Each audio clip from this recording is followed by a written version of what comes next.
Hey everybody, it's me, Mambo Dead. So I said, yeah, let me run it on back and make a second video because that last video, I think I had like 3 or 4 minutes left on it. No, I need my whole 10 minutes for what I got to say. I'm gonna need my whole 10 minutes, okay? Let me tell you guys something. It's like a new weapon. There's a new weapon, and it's called denying people visas, banning countries. You ban me, or I'm banning you. We're banning everybody from your country. Nobody from your country can. It's being used. They're weaponizing visas now. Mm-hmm. Weaponizing visas. I'm gonna tell you, I'm so glad that your citizenship supersedes any type of visa bans. You understand? Because they're doing the most. I'm telling you, they're doing the most. Haiti used to could have visa on arrival or either visa free for Belize, for I believe Bahamas, what was it? St. Vincent, Turks and Caicos, several countries in the Caribbean. Haiti could enter visa free or visa on arrival. And now every single one of them require a visa. And have you ever tried to get a visa? They want your bank accounts. They want to see, do you own land in your country?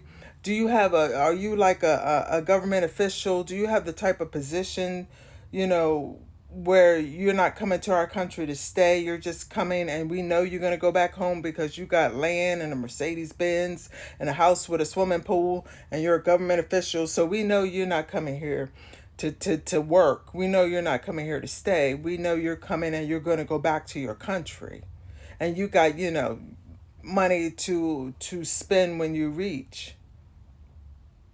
Then they'll give you a visa. Do you know how difficult that is for the average Haitian to get a visa?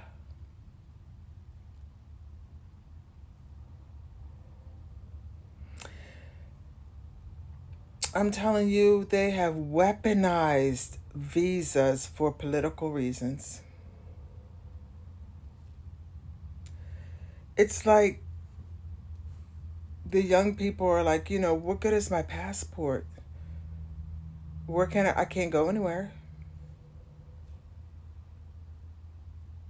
And remember, old Kenya gave the whole Caribbean, every country in the Caribbean, every country in Caribbean, visa on arrival or visa free to go into Kenya, except for Haiti. The disrespect is real. It's real. And I'm like, I'm thinking about the next generation down in Haiti who's like thinking like, what good is my passport? Is my passport useless unless it has a US visa in it? Because if you have a US visa, you can go into any country that the US passport can go into, visa on arrival or visa free. You understand? But unless you have the visa for the next country in your, the countries that are visa on arrival or visa free for a Haitian passport are pretty much in Africa somewhere. Now, there is one company that did its first flight about a week or so ago, a couple weeks ago, from its Air Peace, which is a Nigerian airline, from Nigeria to the Caribbean.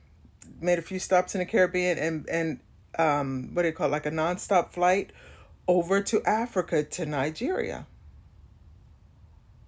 So there's so many reasons why I'm not surprised that the U.S. is interested in Nigeria. When before,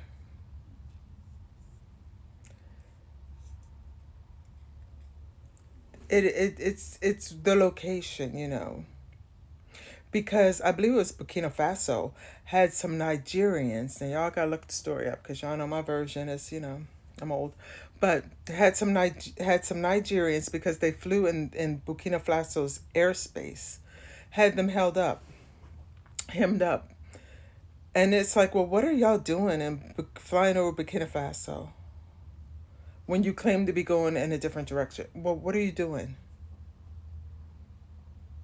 And so Burkina Faso grounded that plane and took the people off. You understand? Because they need to know what you're doing, what you're trying to do. But look at the location.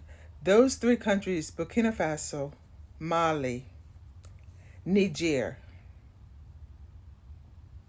all told France where they can go.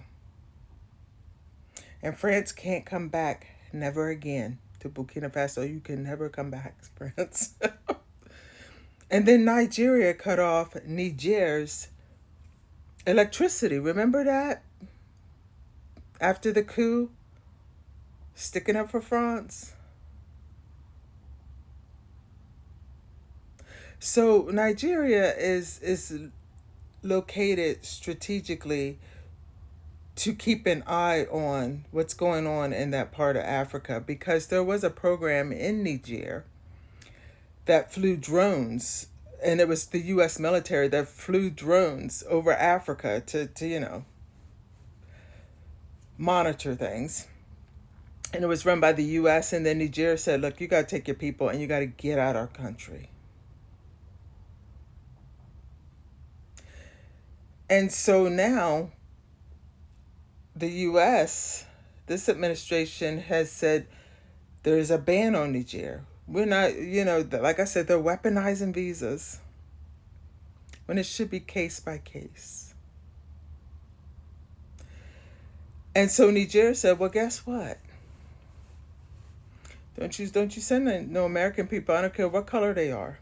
If they got that blue American passport, don't you come over here. You're not welcomed.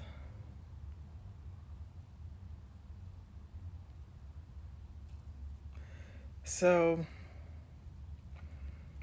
I'm like, what is going on with the visa wars? Even adoptions are not being processed from Haiti.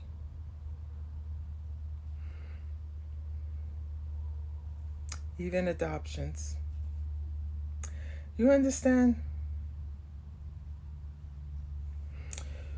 Whew. This I tell you, I got my little place on the beach in Bordeaux for 4 years, and I said I'm gonna need it because I'm gonna have to ride this administration out in the U.S.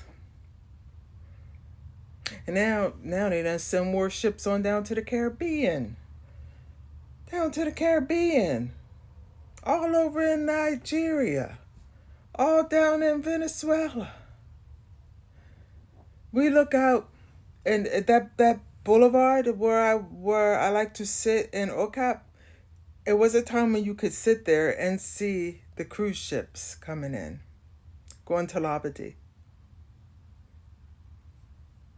You might see cargo ships now, but we don't want that. We want to see cruise ships. We don't want to see warships in the Caribbean. We don't want to see that. You see how easy it was for Trump just to go over there and blow up that stuff? It's dangerous to have these warships so close to your country in the Caribbean, because Trump had said like a few weeks ago, oh, we'll go into Nigeria, guns a blazing. And he did it. Like a month later, he did it. Honey, we need some peace. We need some peace in 2026. Okay, I feel like a 70s child. The flower child. Give peace a chance, the peace symbol. You understand?